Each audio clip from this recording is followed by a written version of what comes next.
Good afternoon, everybody. Welcome to episode 4 of Wally's World of Personal Finance. Today, we are going to talk about let's find you some money.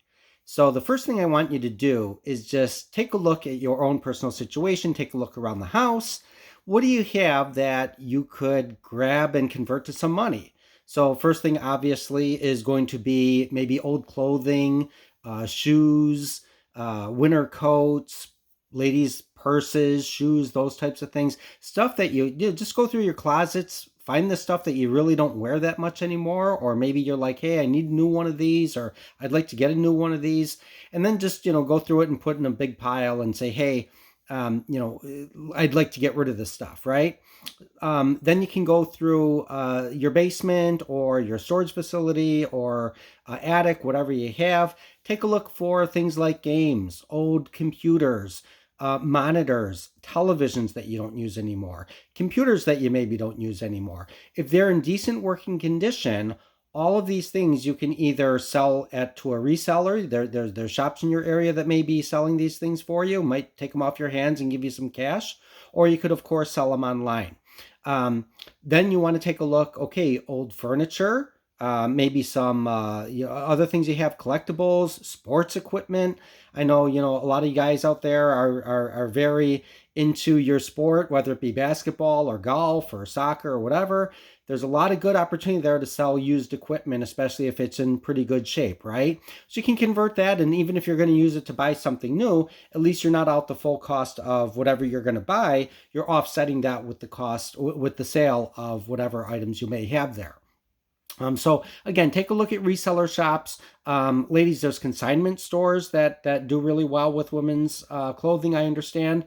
Online marketplaces are great. There's a bunch of them, not only eBay and Amazon, but I think Rakuten and Poshmark and some of these other things.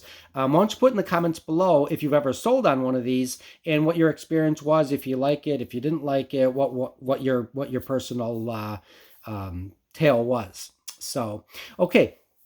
The next thing I want to take a look at is once you've gone through your house and you've determined, hey, this is what I can get rid of, this is what I really don't want.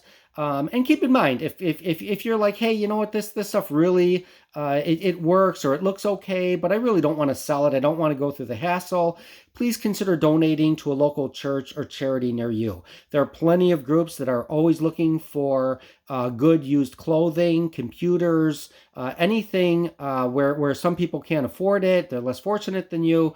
Please help out as you can. Okay, so next thing is going to be what can you do to make some money? So I'm going to try to throw out a few ideas that maybe you didn't think of, or maybe it'll spark other ideas. And I'm also going to include a link to an article that I thought was really good, had some really good ideas in the link below. Okay, so first thing I think of, what I used to do when I was a little younger, I didn't do it for very long, but mow lawns. That's a really good way, obviously, it's summer time here in Chicago, or almost summertime with Memorial Day. You can also tutor. A lot of parents over the summer even like to have their kids tutored because they don't want them losing too much education from the time that the kids get off in summer school and then they're going back to the fall. Having a tutor to either brush up or get ready for the next grade, especially in high school, that's really something that a lot of parents look forward to. And you can just check your area. You might be able to advertise it online or on Fiverr, which is a network that people use to find jobs and list their jobs. So you can take a look at that as well.